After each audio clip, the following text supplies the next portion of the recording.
Rysslands utrikesminister Sergej Lavrovs fullständiga UNGA-tal i FN 28 september 2024. Av någon märklig anledning tillhandahåller inte YouTube svensk undertext på just denna video. Jag undrar varför. Jag har därför gjort en svensktextad version. Den engelska översättningen som jag översätter ifrån är den officiella ryska översättningen.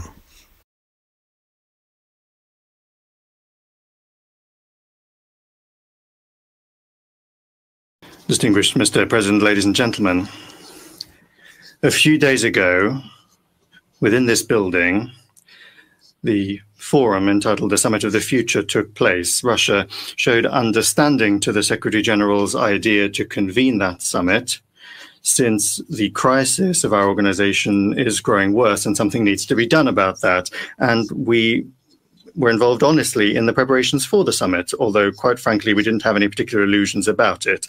In the contemporary history of the UN, there have been many ambitious events that concluded with loud declarations that were quickly forgotten about. For example, in 2000, the Millennium Summit declared the task of freeing peoples from the scourge of war. Just 2 years after that, the USA, at the head of the coalition of the willing, under the laughable pretext, without a mandate from the UN Security Council, invaded Iraq, a country which has still not been able to recover from the destructive consequences of that escapade. In 2005, the UN World Summit declared a commitment to establishing a just peace in accordance with the principles and purposes of the UN Charter.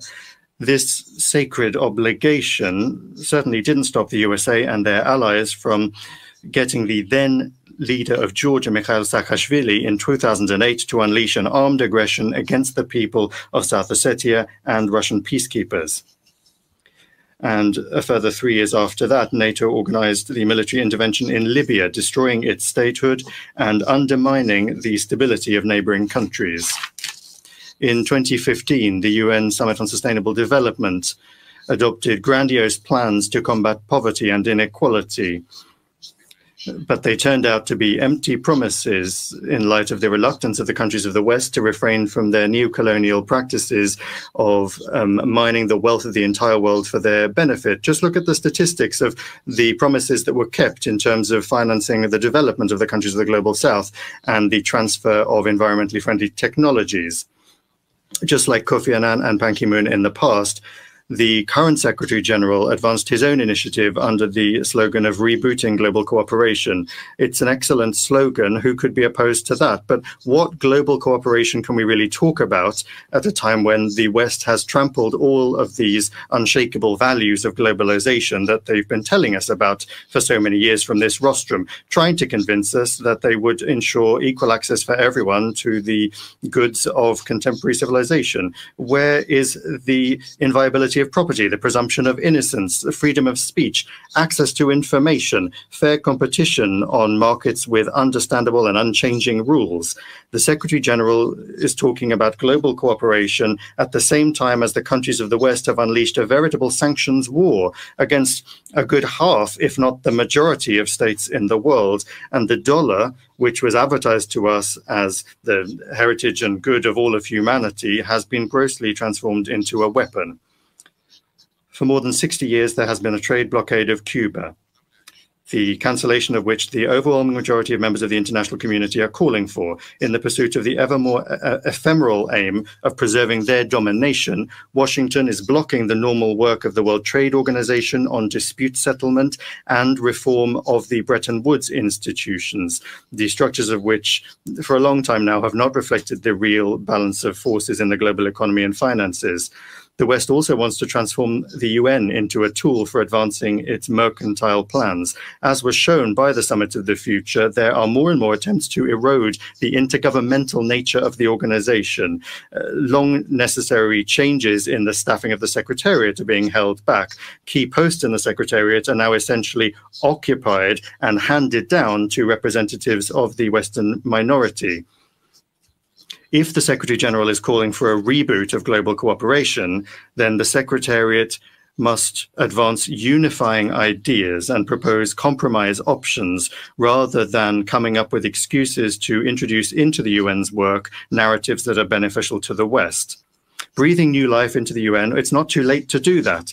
But in order to do that, we can't have unrealistic summits and declarations. Rather, it must be done through rebuilding confidence and trust on the basis of the Charter principle of the sovereign equality of all member states.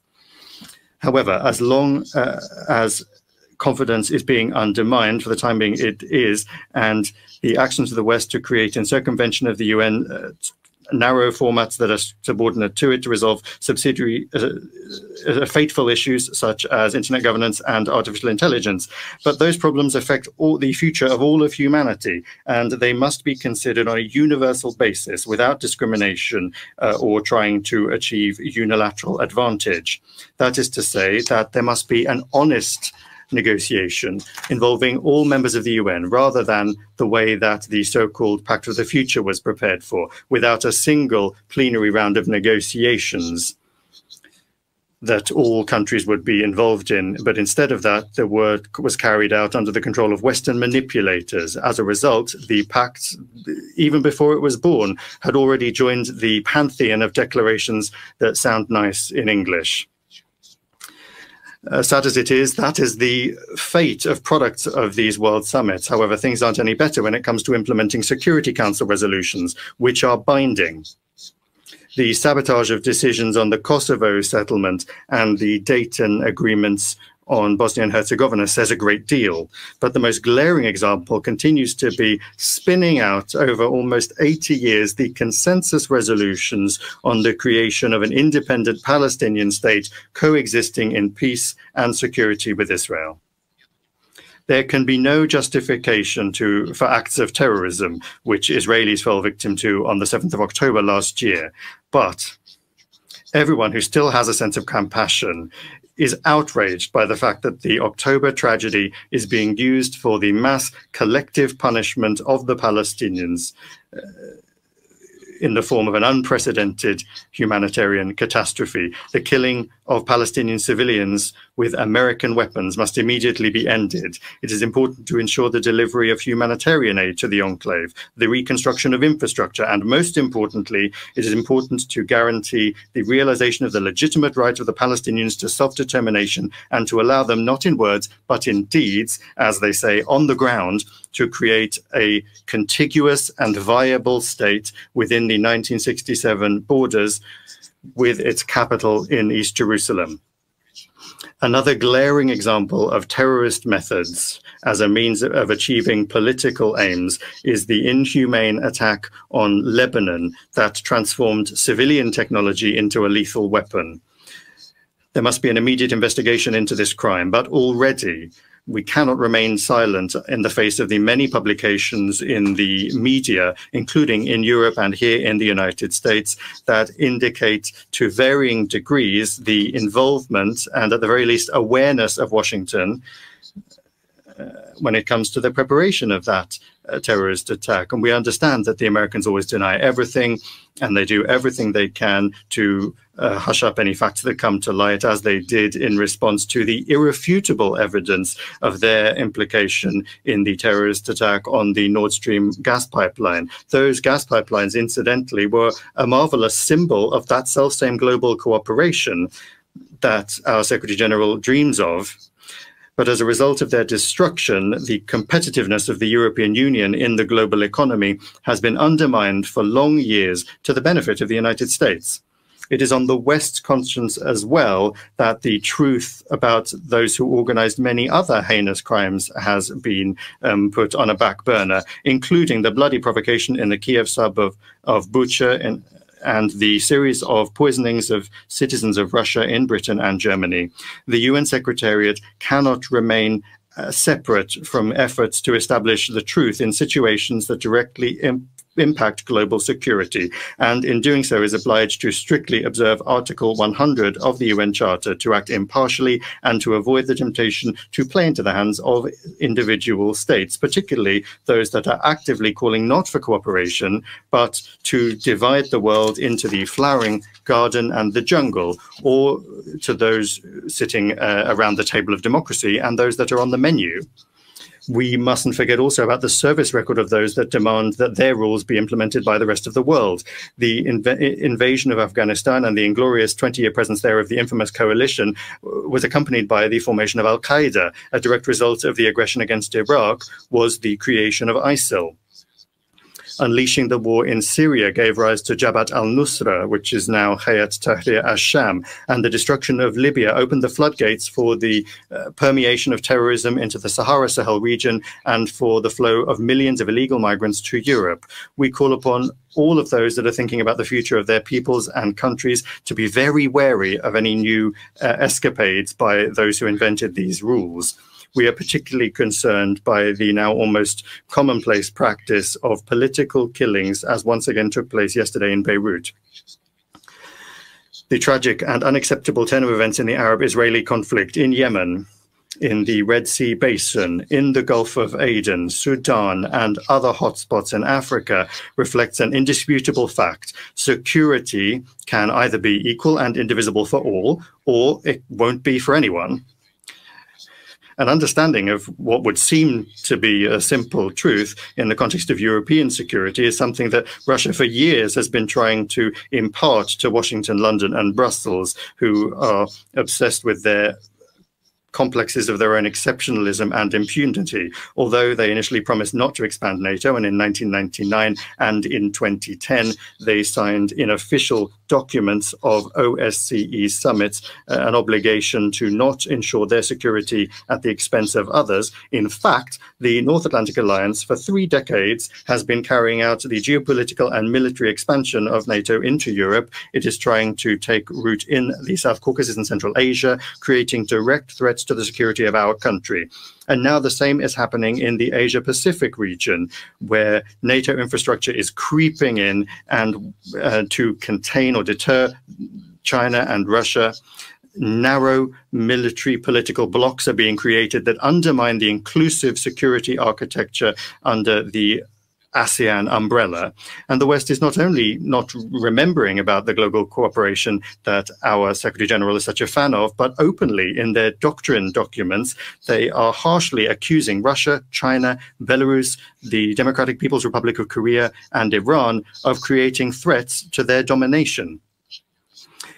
In respect of Russia, they have declared the aim of dealing it a strategic defeat, almost just like London and Washington planned in May 1945, with the development, even before the end of the Second World War, of an operation entitled Operation Unthinkable to destroy the USSR. Back then, this was kept top secret, but the current Anglo-Saxon strategists are not hiding their ideas.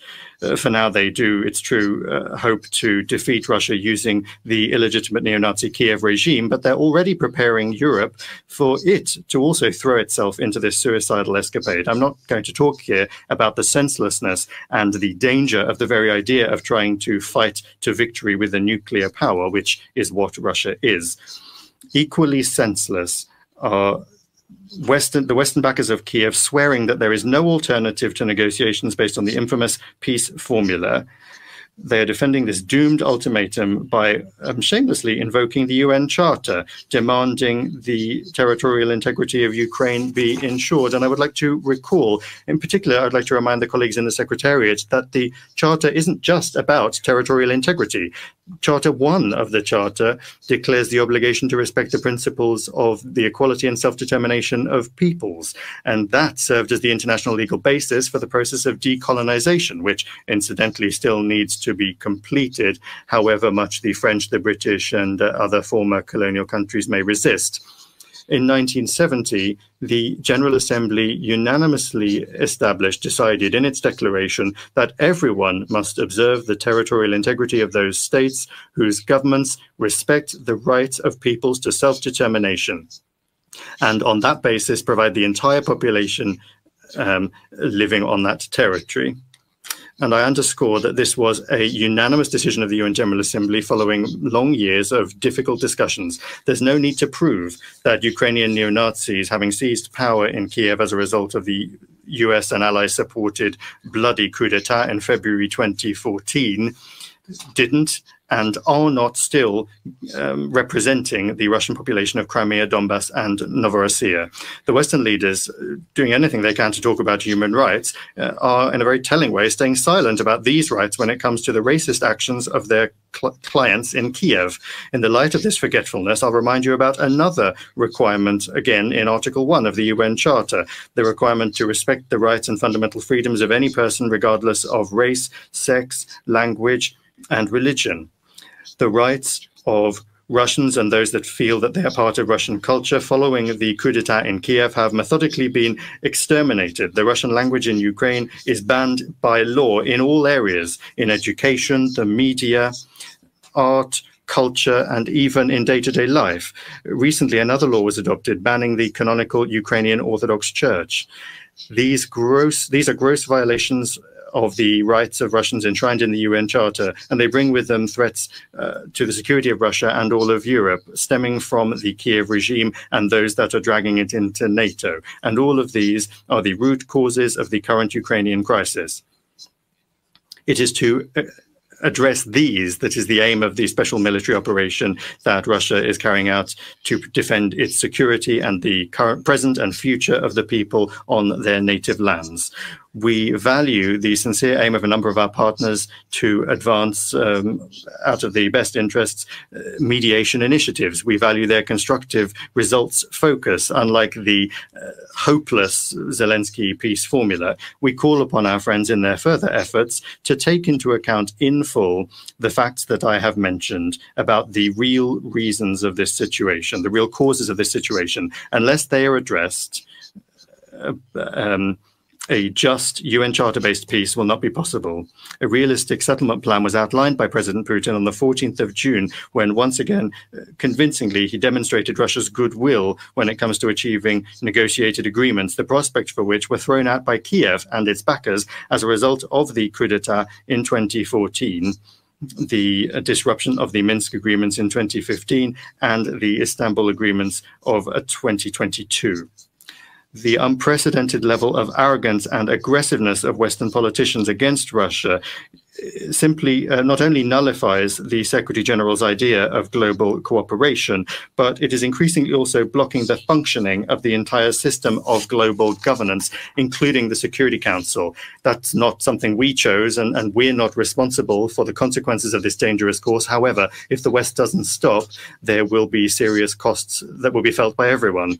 It is clear to the global majority that confrontation and hegemony will not resolve any global problem. They will only artificially hold back the objective process of the formation of a multipolar world order that will be based on the equal rights of large and small nations, that will respect the values of human identity, the equality of men and women, and the rights of peoples to determine their own fate. And incidentally, all of these are also quotes from the UN Charter, just like the principle of non-interference in the internal affairs of sovereign states as well. A confirmation of which, to the shame of the members of our organization, was blocked by the US and their satellites at that very same summit of the future when the pact was adopted.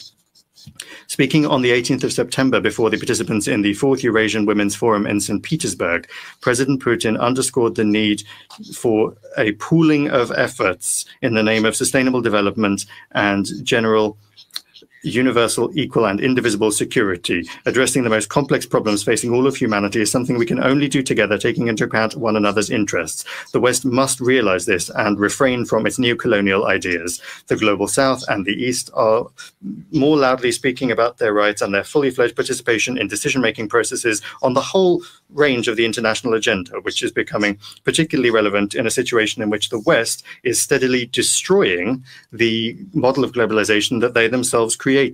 The role of interstate associations in Asia, Africa, and Latin America is growing stronger, including the Shanghai Cooperation Organization, the African Union, the Community of Latin American and Caribbean Countries, the League of Arab States, the Eurasian Economic Union, the Association of Southeast Asian Nations, and others.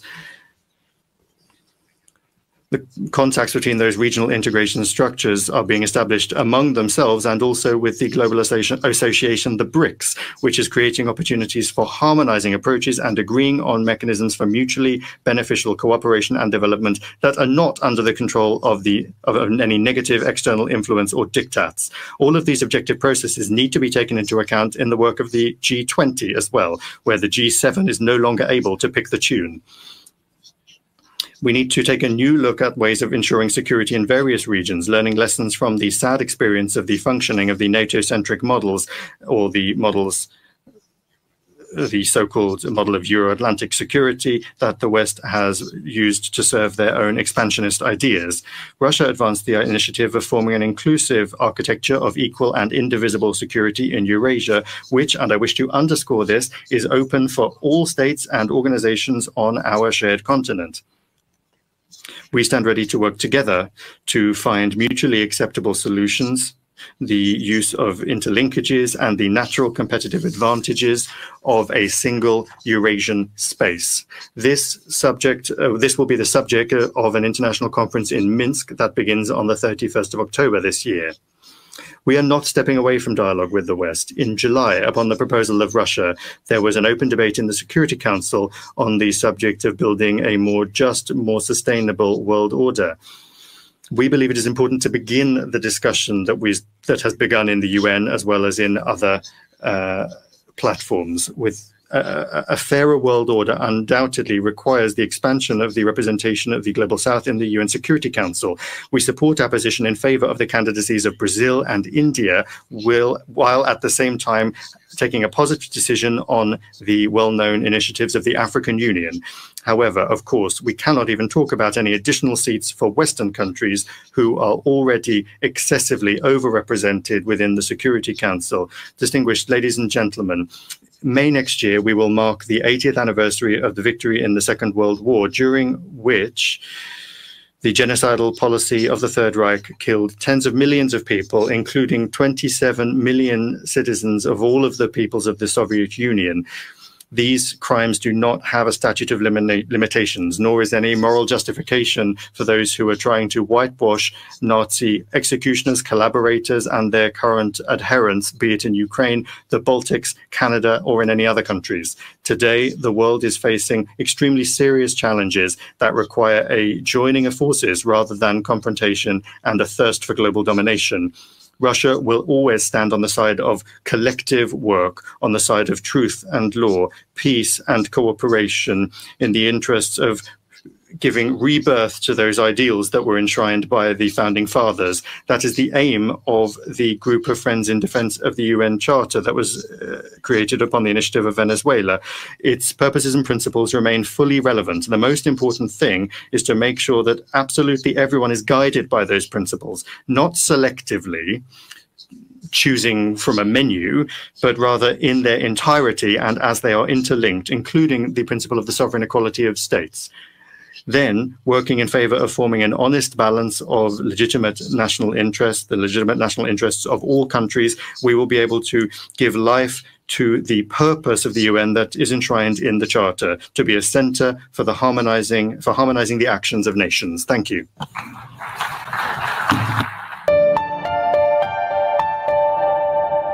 Tack för att ni tittade. Stötta kanalen Swish 0735 30 95 07 eller paypal.me/Martin Stensö. Det går också bra att stötta kanalen via Funded by Me, länk i videons beskrivning.